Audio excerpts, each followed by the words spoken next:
नमस्कार, मैं श्यामगिरी। आप देख रहे हैं टीएफडी इंडिया न्यूज 24। टीएफडी इंडिया न्यूज 24 में आप सभी का स्वागत है। पीएमओ की बेचैनी बढ़ने लगी और पीएमओ के अंदर बेचैनी अभी से नहीं बढ़ी, यह तो बढ़ी ही रही। हकीकत यह है, बस बातें अंदर की बाहर नहीं आती थी और अब अंदर की बातें बाहर आने लगी। यह फर्क है। पीएमओ के अंदर 240 सीटें जब भारतीय जनता पार्टी की आई 2024 लोकसभा चुनाव में, उसके बाद ही सरकार के अंदर एक असमंजसता छाई रही हमेशा। क्योंकि एक धोखा देने वाला व्यक्ति दूसरे को धोखाबाज ही समझता है, तो नरेंद्र मोदी के अंदर वह असमंजस वाली कहानी और एक घृणा जैसी परिस्थितियां हर अपने सहयोगी दलों को लेकर के हमेशा रहा।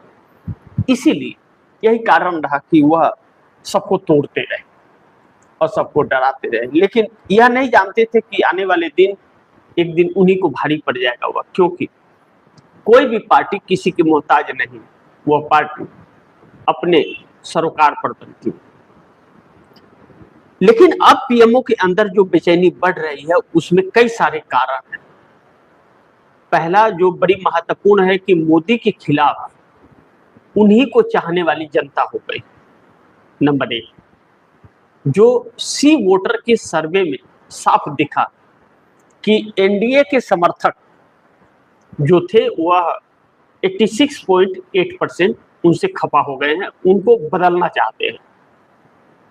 और जिस वोटर के अंदर बदलने की चाहत आ जाए, जिस वोटर के अंदर यह चाहत आ जाए कि इनको चुनाव में प्रभावित होना पड़ेगा, इन्होंने बहुत बड़ी गलती की है, इसका मतलब यह और भी बहुत बड़ा बड़ा कांड कर रहे हैं, तो फिर उन्हें समझा पाना बड़ी मुश्किल होता है। शुक्र है भगवान का कि अंधभक्ति टूटी। वक्त तो रहा नहीं और सब कुछ बर्बाद होने के बाद भी कम से कम जो बचा हुआ बचेगा। और दूसरा बड़ी महत्वपूर्ण कि पार्टी के अंदर बगावत देखकर भी बेचैनी है कि पार्टी के अंदर भी सब कुछ ठीक ठाक नहीं है। पार्टी का कंट्रोल कहीं न कहीं मोदी के हाथ से निकल रहा है और उनके ऊपर प्रेशर पार्टी के नेताओं का और आरएसएस का बढ़ रहा है। यह प्रेशर मोदी ने कभी झेला नहीं है, जो प्रेशर अब झेलना पड़ रहा है। इसीलिए वह ज्यादातर विदेश भागते रहते हैं। यानी कि जो परिस्थितियां हैं, हालात हैं जो सामने, उसका सामना करने की हिम्मत नहीं है। यानी कि कमजोर मोदी। लेकिन मोदी के साथ ये तो होना ही था, क्योंकि किसी की भी तानाशाही ज्यादा दिन चलती नहीं है और तानाशाही जब नहीं चलती है तो वह गुरूर भी लोगों का टूटता है। और जब घर की लड़ाई बाहर तक आ जाए तो पूरा कैरियर तबाह हो जाता है। फिर वैसे नेता को टिक पाना मुश्किल होता है। दूसरा बड़ी महत्वपूर्ण बिंदु यहां पर यह है कि पीएम दफ्तर के अंदर अचानक हलचल तेज इसलिए भी हुआ कि मोदी अमित शाह को जो सपना देख रहे थे प्रधानमंत्री बनाने का, अमित शाह को लेकर के सहमति नहीं बन पा रही है। हालांकि इस वक्त सरकार अमित शाह ही चला रहे हैं। एक गुमनाम पीएम के तौर पर आप इसे यह कह सकते हैं कि गुमनाम पीएम के तौर पर अमित शाह चला रहे हैं। विदेश दौरा उनका कोई नहीं है, किसी शाही अफसर से या राष्ट्रीय अध्यक्ष से बात करने की उनकी शैली नहीं है और आज तक बात नहीं किया। और जब रिपोर्टर के सवाल का जवाब नहीं देते, रिपोर्टर कोई सवाल पूछे तो कहते कांग्रेस से पूछा आपने, कांग्रेस से पूछो। सत्ता चला रहे हैं और सवाल कांग्रेस से पूछ रहे हैं। तो यह नाकामयाबी जो इन लोगों की और सोच है, वही भारी इन लोगों के ऊपर पड़ी है। कहते हैं कि वक्त हर किसी का बदलता है और वक्त किसी का इंतजार नहीं करता, और वक्त जब बुरा हो तो ऊंट पे बैठे व्यक्ति को कुत्ता काट लेता है। आज इस सरकार के साथ हो रहा है यही, इन दोनों व्यक्तियों के साथ यही हो रहा है। अब बड़ी महत्वपूर्ण यह है कि पीएम दफ्तर के अंदर अचानक बेचैनी या हलचल जो तेज होने लगी है और रातों रात खेल पलट रहा है अब, और हर एक पल खेल पलट रहा है। जैसा मैंने कहा कि जब घर की लड़ाई बाहर आ जाए तो आप बाहर वाले से तो लड़ सकते हो, घर वाले से कैसे लड़ोगे? आपके एक एक नस की जानकारी उसे होती है। इस के शिकार मोदी पहली बार हुए हैं। नहीं तो आरएसएस पर कब्जा करने की चाहत मोदी की, पार्टी के नेताओं पर कब्जा करने की चाहत कि कोई कुछ बोल न सके, डर खौफ अंदर। लेकिन सुब्रमण्यम स्वामी और मुरली मनोहर जोशी लगातार इनको लेकर के बोलते रहे। सुब्रमण्यम स्वामी ने तो यहां तक कहा प्रधानमंत्री का चेहरा बदल दो आरएसएस और भाजपा वालों से, वरना देश भी गुलाम बना देगा यह व्यक्ति और आपको भी खत्म कर देगा। कहते हैं गांव देहातों में एक कहावत मुहावरा कहते हैं कि खुद तो जाऊंगा सनम तुझे भी साथ ले जाऊंगा। तो खुद जाते जाते भारतीय जनता पार्टी का पिंडदान करके जाएंगे कि कोई पूछने वाला नहीं होगा, भगाएंगे लोग भाजपा के नाम पर। जो यह अचानक परिवर्तन हो रहा है वह इस सरकार के लिए शुभ संकेत नहीं दे रहा। लेकिन सोनम वांगचुक की तबीयत जो लगातार खराब हो रही है जंतर मंतर, वह इस सरकार के लिए शुभ संकेत नहीं दे रही। भले जंतर मंतर पर बहुत लोग ना हो, मैं अभिजीत दीपके की बात बिल्कुल नहीं कर रहा हूं, यहां पर ध्यान केंद्रित सोनम वांगचुक पर है, जंतर मंतर पर। दीपके के वजह से नहीं, सोनम वांगचुक की वजह से। सोनम वांगचुक ने जब यह कह दिया कि मेरी जान जा रही है तो जाए, लेकिन छात्रों के लिए मेरी जान भी कुर्बान। एक ऐसा व्यक्ति जो इस देश का धरोहर है समझिए, जिसका विश्व में चर्चा हो रहा है, और वह सिर्फ इसलिए कि धर्मेंद्र प्रधान शिक्षा मंत्री का इस्तीफा हो जाए। होने वाला इस्तीफा नहीं हुआ, इसका मतलब कि सरकार में अकड़ कितनी है।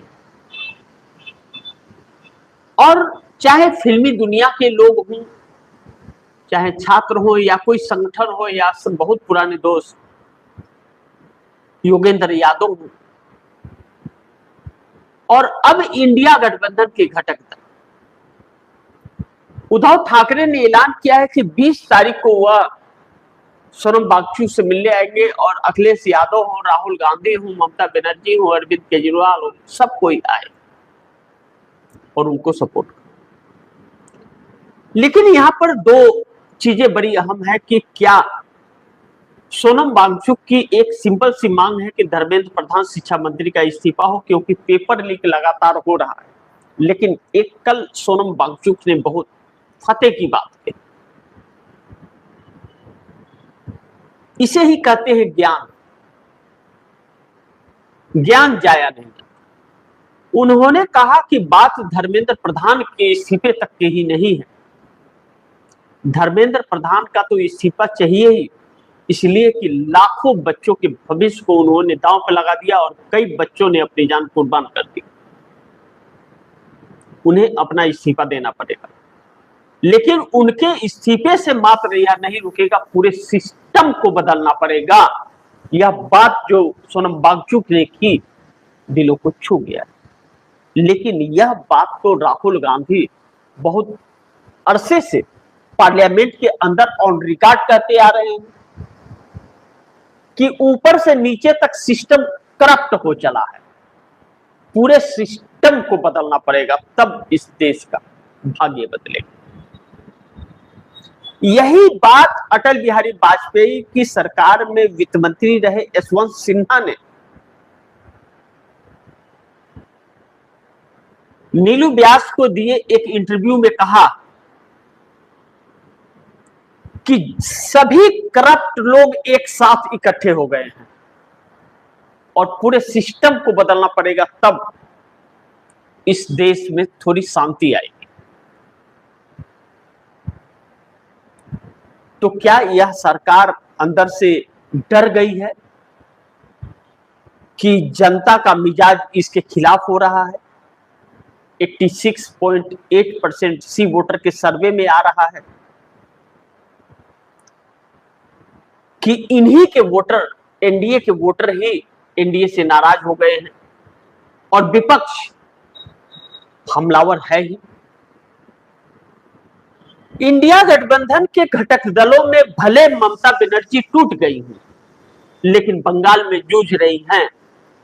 यह बात अलग है कि जब सत्ता में थी और ताकत था तो अकल नहीं आई थी। इंडिया गठबंधन में रह के इंडिया गठबंधन को कमजोर कर रही थी और मोदी सरकार को पर्दे के पीछे से समर्थन कर रही थी। लेकिन पार्टी टूटने के बाद अब अपने वजूद को बचाने के लिए और सरकार के खिलाफ सड़कों पर हैं। अब उन्हें इस सरकार की सच्चाई नजर आई। कहते हैं ठोकर लगने के बाद इंसान को सबक आता है, शायद वही ठोकर लगा है ममता को। तो क्या यह अरविंद केजरीवाल को नहीं ठोकर लगा? उनकी पार्टी भी तो टूटी। 10 सांसदों में 7 सांसद भाजपा ने तोड़ लिए। क्या उद्धव ठाकरे को यह अकल नहीं आई? उनकी पार्टी 2-2 बार टूट गई। या फिर उद्धव ठाकरे कंप्रोमाइज हो गए? पहली बार तो कंप्रोमाइज नहीं थे, सत्ता में थे, सीएम थे, कांग्रेस के सहयोग से बने थे। लेकिन दूसरी बार क्या कंप्रोमाइज होकर के दे दिए पैसे के दम पर? या फिर टूट गए? और टूट गए तो सड़कों पर क्यों नहीं? डीएमके इंडिया गठबंधन से अलग हो गई। 22 सांसदों वाली पार्टी तमिलनाडु में थी, सिर्फ इसलिए कि भाजपा के खिलाफ टीबीके ने सरकार बनाई तो कांग्रेस ने समर्थन दे दिया। तो क्या भाजपा के साथ सरकार बनाना चाहते थे? इरादा तो कुछ ऐसा ही था, जिसे कांग्रेस ने धाराशाह कर दिया कि भाजपा को नहीं आने देंगे अगर हमारे सहयोग से सरकार बन रही है तो। 108 सीटें लेकर के आने वाली पार्टी को 50 और 45 सीटों वाली पार्टी सरकार बनने से रोक रही थी। कहां का नहीं आए? आखिरकार मैंगलोर के गेस्ट हाउस में भारतीय जनता पार्टी से सौदेबाजी होती है स्टालिन की। दिल्ली में नहीं होती है, महाराष्ट्र में नहीं होती है, मुंबई में, तमिलनाडु में नहीं होती है, कर्नाटक के मैंगलोर में होती है। और शर्तों पर समर्थन देने की तैयारी हो जाती है और इंडिया गठबंधन और कांग्रेस से अलग होकर के सीट मांगते हैं स्पीकर ओम बिरला से, और वह रिलीज भी कर देते हैं सीट बहुत जल्दबाजी में।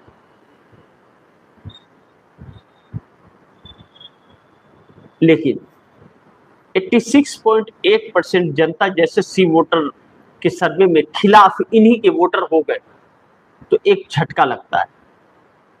लेकिन फिर भी उनके ऊपर भरोसा नहीं किया जा सकता, क्योंकि स्टालिन इस वक्त वह स्टालिन नहीं है जो चुनाव के पहले थे।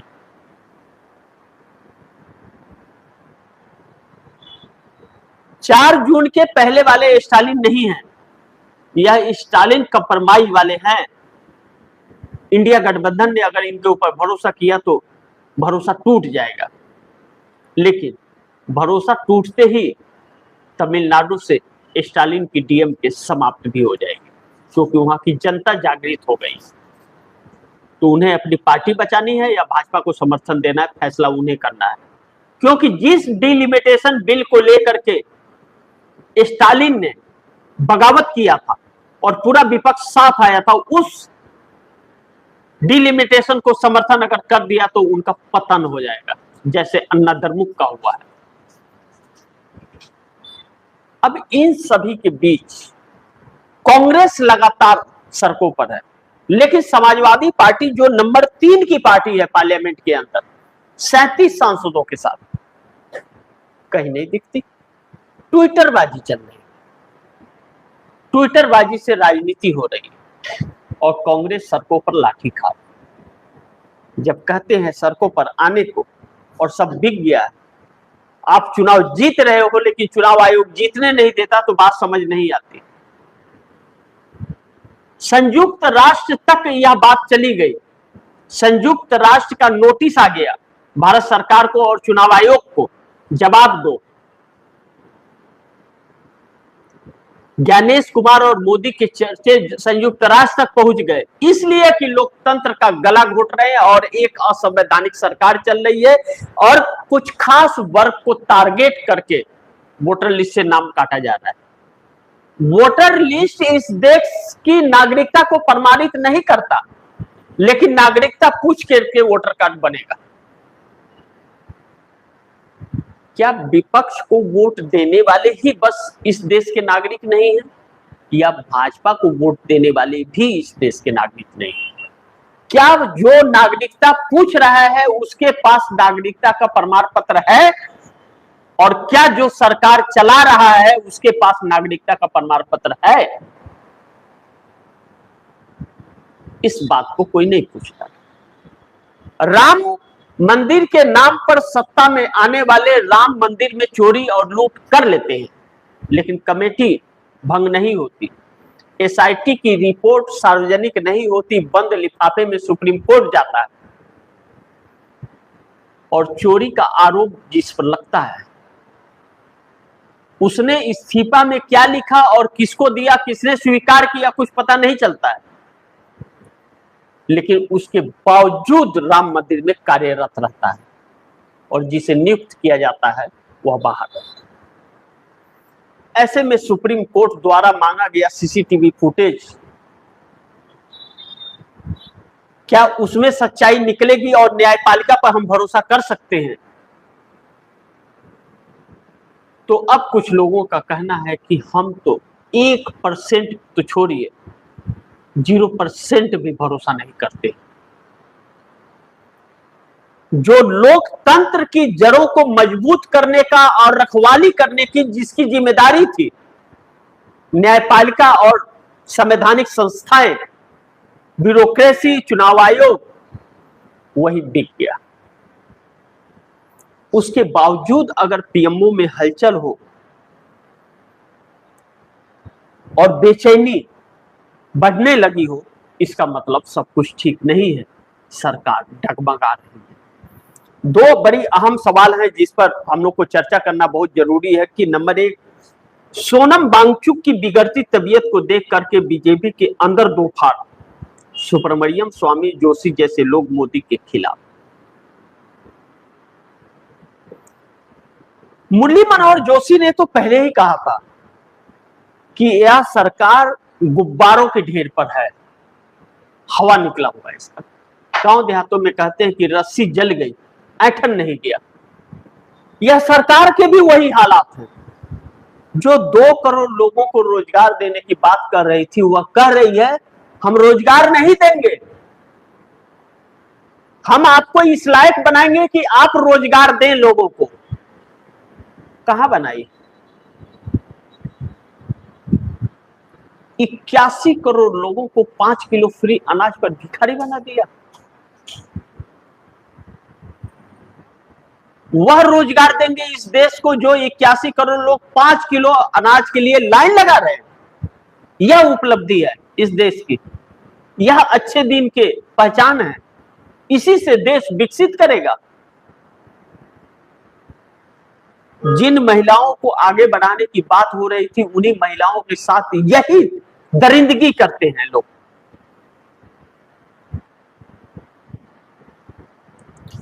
यह सारी चीजें खुल करके देश के सामने आ रही है। मणिपुर आज तक शांत नहीं हुआ है, और जब लोग खिलाफ हुए तो चुनाव आयोग पर कब्जा कर लिया। ऐसे में सोनम वांगचुक उन बच्चों के भविष्य के लिए आज 18वां दिन है, और आज 18वें दिन भी वह चल नहीं पा रहे हैं, और 9 किलो वेट उनका कम हो गया, तकरीबन 9 किलो के आसपास। दुनिया में इस बात के चर्चे हैं, दुनिया के अखबारों और टीवी चैनलों पर चल रहा है, लेकिन लानत है ऐसे पत्रकारों और टीवी चैनलों पर जिसने इसे ब्लैकआउट कर दिया। सोनम वांगचुक अपने बेटे के लिए, अपने घर के लिए, अपने क्षेत्र के लिए नहीं, सोनम वांगचुक इस देश के 22 लाख बच्चे जो नीट पेपर लीक के शिकार हुए, 18 लाख सीबीएसई के और नेट के, उन बच्चों के लिए वहां पर भूखे बैठे हुए और अनशन तोड़ने को तैयार नहीं हुआ शख्स।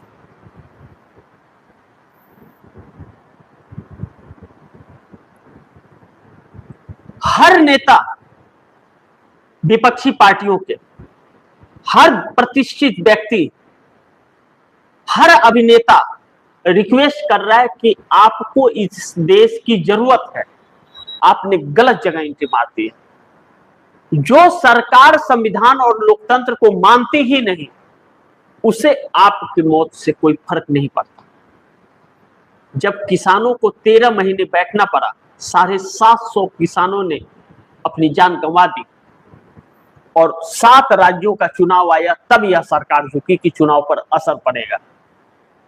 तो आपके तो 17-18 दिन ही हुए, लेकिन फिर भी वह शख्स हिलने को तैयार नहीं। एक बात सत्य है कि सोनम वांगचुक को अगर कुछ हुआ तो सरकार उल्टी लटक जाएगी, इससे इनकार नहीं किया जा सकता। फिर यह भी नहीं कहा जा सकता कि बांग्लादेश, श्रीलंका, नेपाल नहीं होगा। इस सरकार के लिए उल्टा पड़ सकता है, लोगों का आक्रोश, गुस्सा भड़क सकता है, उन छात्रों की गुस्से भड़क सकते हैं, लेकिन फिर भी यह सरकार झुकने को तैयार नहीं। इस पर भारतीय जनता पार्टी के अंदर ही दो फार है। भाजपा के अंदर ही ऑफ कैमरा कहने के लिए मजबूर है और अपना बिना नाम बताए कि मैं नहीं जानता था कि इस पार्टी में ऐसे नेता भी आएंगे कि जो जान के ही दुश्मन बन जाएंगे। जिस पार्टी में यह सवाल उठ जाए, उस पार्टी की मियाद ज्यादा दिन नहीं होती। लेकिन सुपर मरियम स्वामी तो बड़ी खुल के बोलते हैं, विपक्ष के भी खिलाफ जाते हैं और सरकार के भी खिलाफ, यानी कि एक अलग स्टैंड कि सच को सच और गलत को गलत कहने की कम से कम इस दौर में हिम्मत तो दिखाए। उनका कहना है, इस चेहरे को बदल दो वरना देश गुलाम हो जाएगा, क्योंकि यह व्यक्ति ब्लैकमेल हो रहा है। कौन कर रहा है ब्लैकमेल? दूसरा बड़ी महत्वपूर्ण है कि मोदी के लिए राहुल गांधी बड़े संकट बन गए। 17 जुलाई को हिल जाएगी सरकार देहरादून में। देहरादून के परेड ग्राउंड में 1,70,000 में ग्राउंड बुक था 3 दिन के लिए। पैसे नगर निगम को जमा हो गए थे, छात्रों के साथ संवाद होना था। जिस तरह से राजस्थान के कोटा में राहुल गांधी ने छात्रों से संवाद किया था, उसी तरह संवाद करना था, और इस सरकार ने उनके ग्राउंड के बुक जो किया गया था उसे कैंसिल कर दिया। कहा कि ना, आपको इतना बड़ा रैली करने का परमिशन नहीं देंगे और ग्राउंड सरकारी कारणों से आपको नहीं मिल सकता। बुक क्यों किया और सरकार का प्रोग्राम अचानक क्यों बना, और ऐसा क्या प्रोग्राम सरकार का बन गया कि जिससे इस देश का बहुत भला होने वाला है?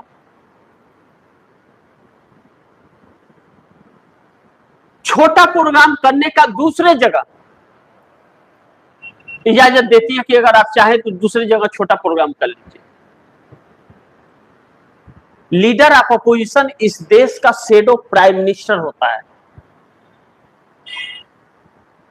कल को भारतीय जनता पार्टी भी विपक्ष में आएगी कभी ना कभी, क्या उसके साथ भी ऐसा ही होता? क्या अन्ना हजारे आंदोलन को यह जानते हुए भी कि सरकार के लिए घातक होगा और निर्भया कांड उसी वक्त हुआ था, क्या सरकार ने परमिशन नहीं दिया? मनमोहन सिंह सरकार ने? क्या मनमोहन सिंह सरकार ने टीम गठित नहीं की अन्ना हजारे से बातचीत करने के लिए? क्या उस समय लोकपाल नहीं बनाया गया? तो सोनम वांगचुक से क्यों नहीं सरकार ने संपर्क साधा? फिर भी कांग्रेस वाले देहरादून में करने के लिए तैयार हैं। और वहां और भी अपार भीड़ आने की उम्मीद बताई जा रही है। कल रात 12 बजे के बाद जो हंगामा देहरादून के अंदर हुआ है और रात को सड़कों पर जो जनता उतरी है, सरकार के रातों की नींद उड़ गई। कहा जाता है कि दिल्ली से आदेश है कि अगर राहुल गांधी का प्रोग्राम हो गया तो सीएम की कुर्सी दावे की चली जाएगी। इस बात में 100% सच्चाई हो सकती है, क्योंकि एक डरपोक सरकार डर रही है एक आंख में आंख मिला करके बात करने वाले से, क्योंकि उसके आंखों में सच्चाई है और सामने वाले के आंखों में डर।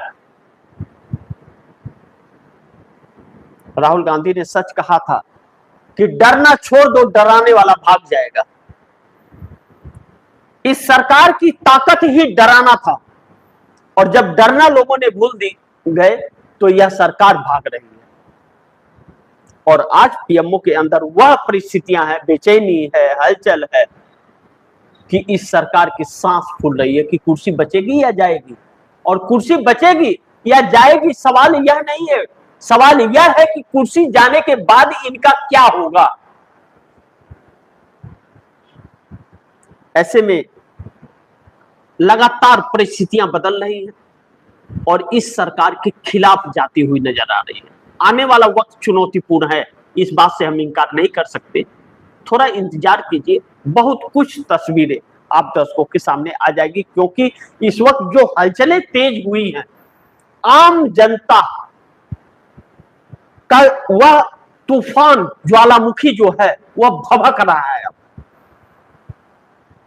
बाहर आया तो सरकार बाहर हो जाएगी। बाकी आप दर्शकों की क्या राय है, क्या सुझाव है, कमेंट बॉक्स में जरूर दीजिएगा। इस खबर को ज्यादा से ज्यादा शेयर कीजिएगा, अपने दोस्तों को भी कहिएगा आगे शेयर करें।